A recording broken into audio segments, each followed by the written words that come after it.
함께 마음을 모아 새벽 예배 드리시겠습니다. 하늘이 주의 것이요 땅도 주의 것이라 세계와 그 중에 충만한 것을 주께서 건설하셨나이다. 남북을 주께서 창조하셨으니 다볼과 헤르몬이 주의 이름으로 말미암아 즐거워하나이다. 주의 팔에 능력이 있사오며 주의 손은 강하고 주의 오른손은 높이 들리우셨나이다. 의와 공의가 주의 보좌에 기초라. 인자함과 진실함이 주 앞에 있나이다. 아멘. 찬송가 200장 부르시겠습니다. 200장입니다. 찬송가 200장입니다.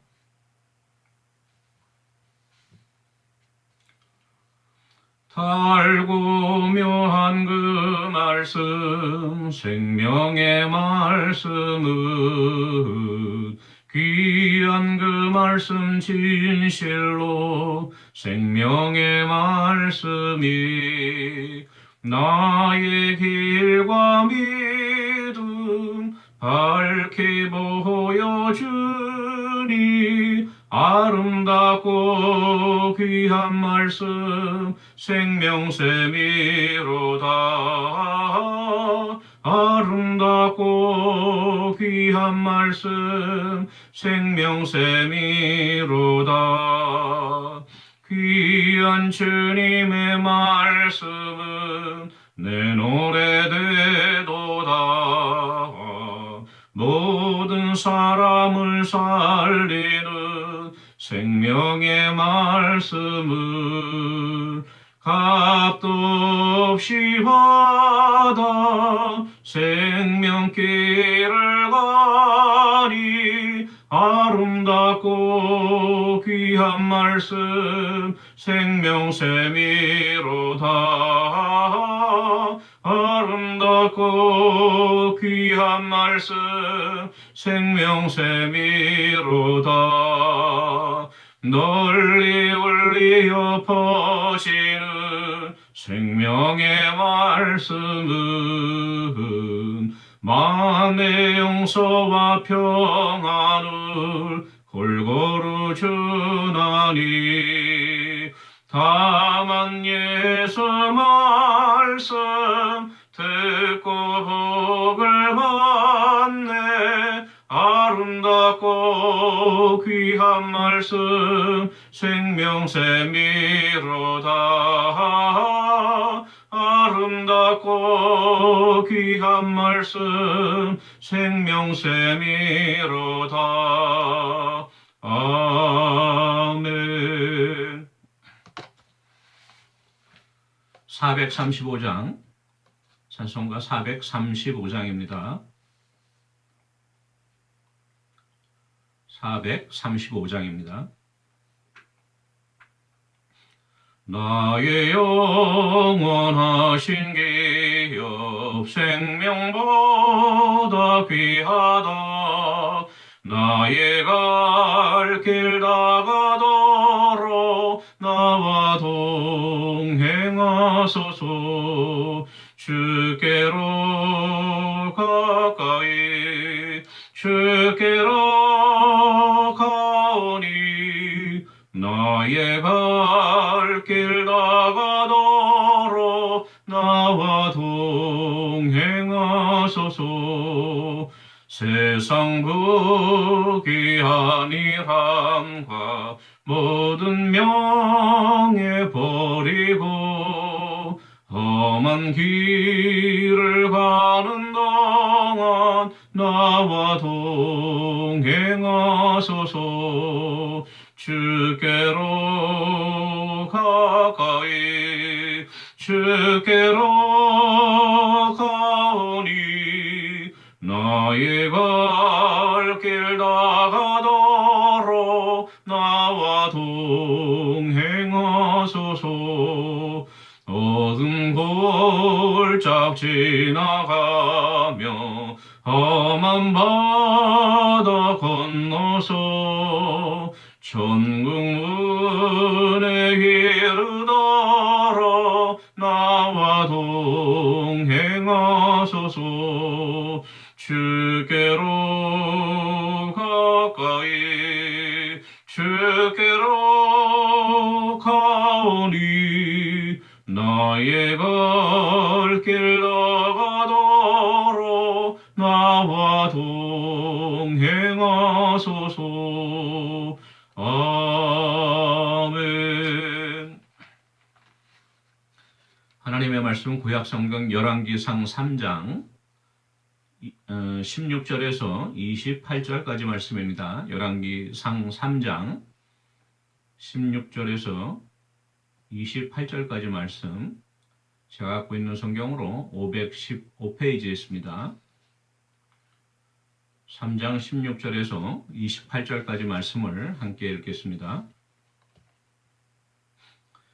그때 창기 두 여자가 왕에게 와서 그 앞에 서며 한 여자는 말하되 내 주여, 나와 이 여자가 한 집에서 사는데 내가 그와 함께 집에 있으며 해산하였더니 내가 해산한 지 사흘 만에 이 여자도 해산하고 우리가 함께 있었고 우리들 외에는 집에 다른 사람이 없었나이다. 그런데 밤에 저 여자가 그의 아들 위에 누움으로 그의 아들이 죽으니 그가 밤중에 일어나서 이 여종 내가 잠든 사이에 내 아들을 내 곁에서 가져다가 자기의 품에 누이고 자기의 죽은 아들을 내 품에 누였나이다.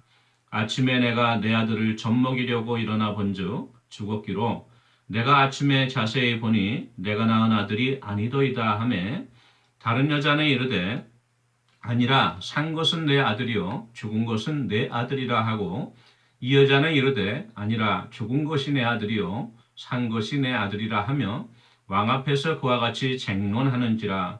왕이 이르되 이 여자는 말하기를 산 것은 내 아들이요 죽은 것은 내 아들이라 하고 저 여자는 말하기를 아니라 죽은 것이 내 아들이요 산 것이 내 아들이라 하는도다 하고 또 이르되 칼을 내게로 가져오라 하니 칼을 왕 앞으로 가져온지라. 왕이 이르되 사나이를 둘로 나누어 반은 이 여자에게 주고 반은 저 여자에게 주라. 그 산 아들의 어머니 되는 여자가 그 아들을 위하여 마음이 불붙는 것 같아서 왕께 아뢰어 청하건대 내 주여 사나이를 그에게 주시고 아무쪼록 죽이지 마옵소서 하되 다른 여자는 말하기를 내 것도 되게 말고 내 것도 되게 말고 나누게 하라 하는지라. 왕이 대답하여 이르되 사나이를 저 여자에게 주고 결코 죽이지 말라. 저가 그의 어머니이라 하매 온 이스라엘이 왕이 심리하여 판결함을 듣고 왕을 두려워하였으니 이는 하나님의 지혜가 그의 속에 있어 판결함을 범이더라. 아멘. 예, 오늘은 저희가 너무나도 잘 아는 솔로몬의 재판으로 유명한 사건에 대해서 우리가 잠시 은혜 나누도록 하겠습니다. 저번 주에 우리가 살펴본 대로 솔로몬이 1000번제를 드리고 하나님께서 꿈에 나타나셔 소원을 말하라고 하였을 때 이 큰 이스라엘 백성들을 다스릴 수 있는 듣는 마음을 듣는 길을 달라고 하나님께 지혜를 구하였죠. 그때 하나님께서 지혜를 주신다고 약속하셨고 또 구하지 않은 부와 명예와 장수까지도 약속하셨던 내용을 우리가 살펴보았습니다. 이제 그리고 얼마 시간이 지나서 솔로몬의 법정에 창기 두 여자가 이제 왕 앞에 나왔습니다. 몸을 파는 두 여자가 나왔는데 그 사연은 이렇습니다. 먼저 한 여자가 왕께 이제 자기의 입장을 호소하는 거죠. 말하자면 원고예요. 원고고 또 곁에 있던 여자는 피고인 거죠. 그래갖고 이제 그 고소하기를 임금님 제 말을 들어보십시오. 저희들이 같은 숙소에서 머물고 있는데 아마 유곽에 또 다른 사람들도 같이 있었겠죠. 동료들이. 그 유곽에서 머물고 있는데 제가 얼마 전에 아들을 하나 출산했습니다. 그리고 나서 이 같이 있던 옆에 있는 이 여자도 한 사흘 후에 또 출산을 하였는데 하루는 이 여자가 자기 아들 위에 밤에 자다가 그 아들을 깔고 잤다고 해요. 아들 위에 누웠다는 것은 아마 아들을 깔고 뭉갰다고 하는 것이에요. 그래서 그 아들이 죽었습니다. 그랬더니 밤중에 이 여자가 내가 잠든 사이에 몰래 일어나서 자고 있는 내 아들을 빼앗아 자기 품에 안고 그 죽은 그 아들을 갖다가 또 내 곁에다가 뉘어놨습니다. 이렇게 이제 고소를 하는 것이에요. 그래서 아침에 제가 일어나서 아들에게 젖을 물리려고 하다 보니까 아, 이 아들이 바뀐 것을 알게 되었다고 이렇게 솔로몬께 이야기를 하죠. 우리가요, 이 거짓을 일삼는 사람들, 그렇죠? 또 거짓 증거하는 사람들 보면요, 그 말한 내용을 거꾸로 180도 돌려서 해석을 해보면은 그게 자기에게 해당되는 사실임을 우리가 깨달을 때가 많습니다. 이것도 마찬가지예요. 아마도 지금 이 솔로몬에게 와서 고소하고 있는 여인이야말로 자기가 실수로 아마도 제 생각에는 좀 몸이 체구가 컸던가 아니면은 좀 몸이 비둔하였던가 둔하였던가 아니면 그날 또 뭐 과음을 했다든가 어떤 연유로 말미암아 바른 정신 상태가 아닌 상태에서 그 아들과 같이 자고 있다가 실수로 아들이 뭐 숨을 못 쉬게 됐다든가 질식사했던 그러한 내용 같아요. 근데 그것을 이제 그리고 나서 이제 자기가 실제로 그렇게 거꾸로 당한 것처럼 상대방 여자에게 이제 뒤집어 씌우는 것이죠. 예, 말하자면 그렇게 이제 뒤집어 씌우는 것인데 어, 그 이야기를 듣고 있던 여자가 이렇게 이제 항변을 하죠. 아닙니다, 임금님. 지금 살아있는 아이야말로 제 아들이고 죽은 것은 그, 지금 나를 고소하고 있는 이 사람의 아들입니다. 이렇게 이제 항변을 해요. 그랬더니 이제 그 원고 쪽에서는 또 이렇게 얘기했죠. 아닙니다. 죽은 게 이 사람 아들이고 산 것은 내 아들입니다. 이렇게 해갖고 아마도 이렇게 계속 왕 앞에서 변론이 이루어지고 있습니다. 우리가 흔히 가끔 이제 뉴스나 또는 어떤 TV를 통해서 접하게 되는 내용 중에 그 산부인과 그 병원에서 그 신생아실에서 종종 이제 아이들이 그 명찰이 바뀌어갖고 이름표가 바뀌어갖고 또 종종 아이들이 뒤바뀌는 그런 내용들을 우리가 볼 수 있는데 벌써 이렇게 한 3,000년 전에도 이러한 이야기가 있었던 것 같아요. 그래서 이렇게 서로 이제 임금께 자기의 억울함을 호소하게 되니까 왕이 이제 이렇게 판결을 내리기 전에 이렇게 이야기를 합니다. 신하들에게 주위에 있는 신하들에게 칼을 갖고 와라 이렇게 이야기를 합니다. 다들 놀랐겠죠. 판결을 내려서 누가 죄가 있고 없고를 가린 다음에 죄가 있는 사람은 사형에 뭐 처한다든가 그럴 때 이제 칼이 필요한 것인데 솔로몬은 아직 판결을 내리기도 전에 먼저 칼을 갖고 오라고 한 것이에요. 그래서 이제 칼을 갖고 오니까 자, 이 살아있는 아기를 반으로 나누어 갖고 이 양쪽에 있는 여인들에게 나누어 줘라. 이렇게 이제 판결을 내리고 맙니다. 우리가 상상하지 못하는 판결이죠.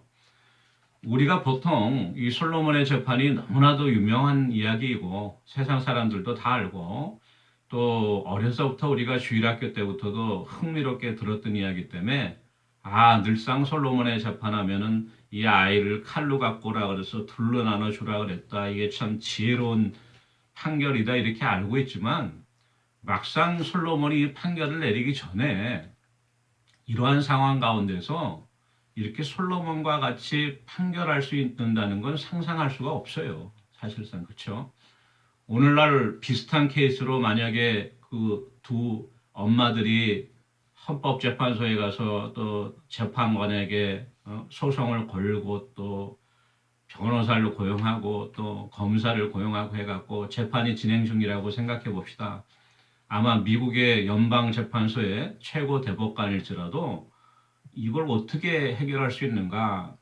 아마도 먼저 그 수사국에 뭐 FBI나 수사청에 의뢰해서 경찰청에 이 DNA 조사를 하고 그쵸? 그다음에 또 뭐 갖고 있던 모든 집기라든가 핸드폰을 또 포렌식을 하고 뭐 이렇게 많은 과학적인 절차를 거치겠죠. 그래서 어떤 판결을 내리라고 우리가 생각을 할 수 있는데 이 3,000년 전에 솔로몬 때는 그런 과학적인 수사가 전혀 없었어요. 전혀 없었고 단지 증인들의 증언에 의해서 두 사람 이상의 그 죄가 확정될 수 있는데 이 자고 있을 때 일어난 사건이라고 당사자하고 고소한 사람만 나왔으니까 증인도 없는 거예요. 참으로 재판하기가 힘들죠. 그때 어떻게 이렇게 지혜로운 재판을 할 수 있을까 우리가 생각을 하게 되는데요. 그것은 바로 솔로몬은 이 여인들이 입으로 이야기하는 어떤 그 사건, 객관적인 사건이라든가 정황에 포커스를 맞춘 게 아니고 바로 이 마음, 진술하고 있는 이 여인의 마음 또는 상대방에서 그 진술을 듣고 있는 여인의 마음을 꿰뚫어 본 것이죠. 거기에 이제 솔로몬에게 지혜가 있는 것입니다. 예레미야서 17장 9절 10절에 이런 말씀이 있습니다. 만물보다 거짓되고 심히 부패한 것은 마음이라. 누가 능히 이를 알리오마는 나 여호와는 심장을 살피며 폐부를 시험하고 각각 그의 행위와 그의 행실대로 보응하나니. 만물보다 심히 부패하고 거짓된 것이 사람의 마음이라고 그랬어요. 그 마음을 어떻게 알 수 있습니까? 알 수가 없어요. 우리들은 겉으로 드러난 것으로 보아서 알 수가 없습니다. 그렇지만 하나님께서는 우리의 폐부를 감찰하시고 심장을 살피신다고 했어요. 바로 그 하나님의 지혜가 솔로몬에게 임하니까 솔로몬 역시도 이 여인들의 마음을 꿰뚫어 볼 수 있었던 것입니다. 그래서 바로 이렇게까지 판결을 내리니까 오늘 26절 말씀에 이 살아있는 아들의 친모가 마음이 불붙는 것 같았다 그랬어요. 그렇죠? 멀쩡히 살아있는 자기 아들이 지금 죽게 되었는데 내가 차라리 양보하고 말지 옆에 있는 사람한테 네 아들이 죽는 꼴은 볼 수가 없다. 마음이 불붙는 것 같아서 임금님께 이야기를 합니다. 임금님, 이 아이를 사나이를 저 여자에게 주시고 죽이지만 말아 주십시오. 이렇게 하죠. 그러한 가운데도 옆에 있던 그 여자는 얘기합니다. 그러지 말고 반으로 공정하게 나눠서 서로 우리 가집시다. 이게 살아있는 아이의 생모라고 하면은 이 말을 할 수가 없는 것이죠. 스스로가. 바로 이를 통해서 솔로몬이 뭐 이야기를 하지 않아도 판결이 난 것이에요. 그래서 이제 솔로몬이 이 살아있는 아이를 저 마음이 불붙는 것 같은 여인에게 주어라. 저 사람이 진짜 엄마다 이렇게 판결을 내리니까 오늘 28절 말씀에 온 이스라엘이 왕이 심리하여 판결함을 듣고 왕을 두려워하였으니 이는 하나님의 지혜가 그의 속에 있어 판결함을 범이더라. 이제 사람들이 솔로몬을 두려워하게 되었다 그랬어요. 왜 그러나 하면 단지 솔로몬이 똑똑하고 지혜가 많아서가 아닙니다. 바로 하나님께서 솔로몬과 함께 하시는 것을 이 이스라엘 백성들이 깨닫게 된 것입니다.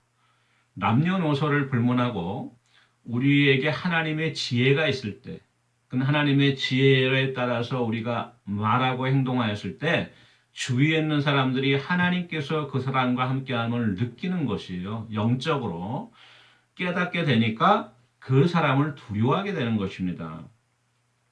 우리가 오랜 생활 동안 또 교회 생활하고 또 이제 오랜 시간을 지나서 우리가 신앙의 연륜이 쌓이고 교회에서 또 직분을 받고 또 나중에 이제 장로까지 뭐 또 은퇴하여서 또 은퇴 장로님들 또 우리 목회자들도 또 오랜 세월 목회를 하고 또 은퇴한 후에 은퇴 목사님들 뭐 이런 많은 그런 믿음의 경륜을 갖고 있는 경험을 갖고 있는 분들도 많지만 우리가 인간적으로는 존경하게 되죠. 그분들의 어떤 경험이라든가 경륜이라든가 지식이라든가 또 모든 어떤 상황에 따라서 우리가 그분들을 인정하고 존경하지만 이 사람은 진짜 하나님의 사람이구나. 하나님께서 함께 하시는 사람이구나. 이 사람에게는 하나님의 지혜가 있구나.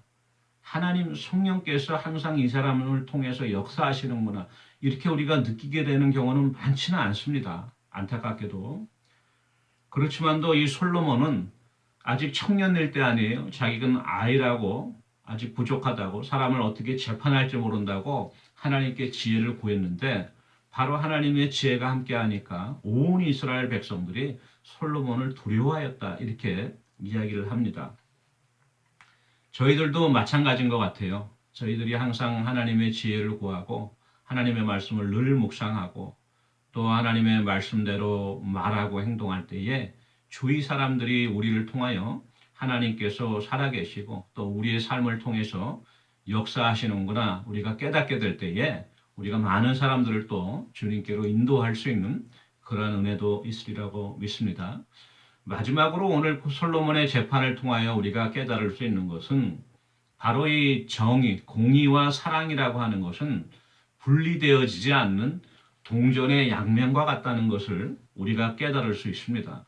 바로 이 예수님의 십자가에서 그 하나님의 공의와 사랑이 가장 뚜렷하게 드러난 것이죠. 하나님은 죄를 참아 눈 감아 주실 수 없는 공의의 하나님이시라서 그 죄의 형벌, 죄의 진노를 십자가에서 그 아들에게 다 전가하신 거 아니에요? 이게 하나님의 공의죠.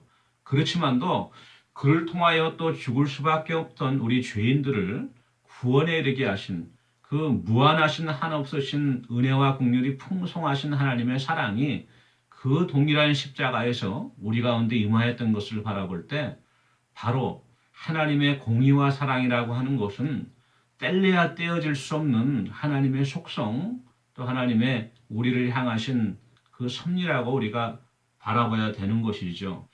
그 한 예가 오늘 이 솔로몬의 판결을 통해서 나타났다고 보여집니다. 솔로몬은 공의로운 재판을 하였지만 그 공의로운 재판의 기본이 되어진 것은 바로 이 어머니들의 사랑을 통하여서 그 공의를 드러냈던 것입니다. 우리가 항상 이것을 기억해야 되는데요. 우리가 사회의 정의를 부르짖고, 그렇죠? 공의를 부르짖고 하지만도 그 바탕에 우리가 사람에 대한 이웃에 대한 사랑이 바탕하지 아니하면 때로는 그것이 오히려 우리를 잘못된 길로 인도할 수 있는 것을 우리가 깨달을 수 있습니다. 무엇이든지 사랑이 바탕이 되어져야지 우리에게 공의의 마음이 생기고 올바른 길을 쫓을 수 있는 그러한 길이 열리게 되는 것이죠. 오늘 말씀은 우리가 다시 한번 마음속에 새기면서 우리 가운데도 무엇보다도 남을 판단할 때에도 내 머리로 먼저 판단하는 것이 아니고 그 사람에 대한 긍휼과 자비의 마음으로 사랑의 마음으로 다가갈 때에 우리가 올바른 판단을 할 수 있고 많은 사람들을 살릴 수 있는 그러한 하나님의 자녀가 되리라 믿습니다. 그러한 은혜가 저와 여러분에게 함께하기를 원합니다. 우리 기도하는 시간 갖도록 하겠습니다.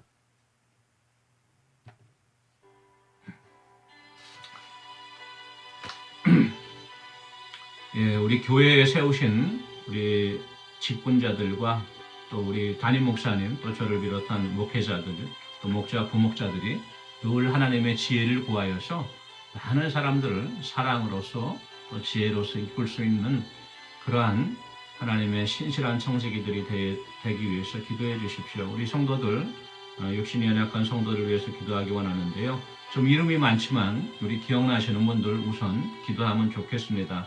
우리 노두복 장로님, 김대성 권사님, 강정수, 김종순, 김종현, 박정희, 신옥자, 전혜숙, 정수경, 또 주숙희, 차계성 권사님.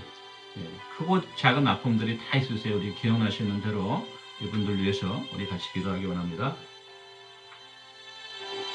사랑해 주시는 은혜를 감사합니다. 아버지, 우리 교회에 세워주신 귀한 하나님의 일꾼들, 우리 담임 목사님 비롯하여서 우리 장로님과 안수 집사님, 권사님들, 또 목자, 부목자들 주님 기억하여 주셔서 솔로몬과 같이 늘 듣는 길을 허락하여 주시고 아버지 하나님의 지혜를 구하여서 많은 사람들을 살리고 생명으로 이끄는 귀한 하나님의 청지기를 되어줄 수 있도록 주님 도와주시옵소서. 아버지, 우리 육신이 연로하신 성도님, 육신이 연약하신 성도님들, 연로하신 성도님들, 또 우리 치료 가운데 또 불의의 부상을 당한 성도님들 많이 있습니다. 밤에 잠 못 주무시고 또 소화 잘 안 되어지고 또 화장실 출입이 어려우신 분들, 기억이 날마다 어려우신 분들, 많은 우리 성도님들 주님 기억하여 주시옵소서. 아버지 하나님께서 아시오니 주님께서 친히 만져주시고 치료해 주시고 고쳐주시고 회복시켜 주셔서 아버지 속히 주님 전에 나와 감사함으로 하나님께 예배할 수 있는 은혜 허락하여 주시고 아버지 하나님께서 성령님께서 그들을 마음을 위로하여 주시고 믿음으로 붙들어 주셔서 어떠한 상황 가운데서도 하나님을 예배하고 하나님을 찬양하고 하나님께 기도하고 간구하는 귀한 아버지 우리의 믿음의 자녀들 되어줄 수 있도록 하나님 은혜 내려 주시옵소서. 감사드리고 예수님의 이름으로 기도합니다. 아멘. 사랑해 주님 은혜를 감사합니다. 우리가 무엇보다도 하나님의 사랑의 마음을 품어 남을 또 이해하고 또 남을 판단할 때에 우리의 생각과 우리의 지혜로 하지 아니하고 하나님께서 주신 지혜와 사랑으로 말미암아 많은 사람을 살리고 아버지 이 땅에 하나님의 나라를 이루어가는 귀한 하나님의 자녀들 되기 원합니다. 성령님 우리를 도와주시옵소서. 감사드리고 예수님의 이름으로 기도합니다. 아멘. 오늘 하루도 하나님의 지혜를 쫓아 행하는 하루가 되어지기를 원합니다. 개인 기도하시겠습니다.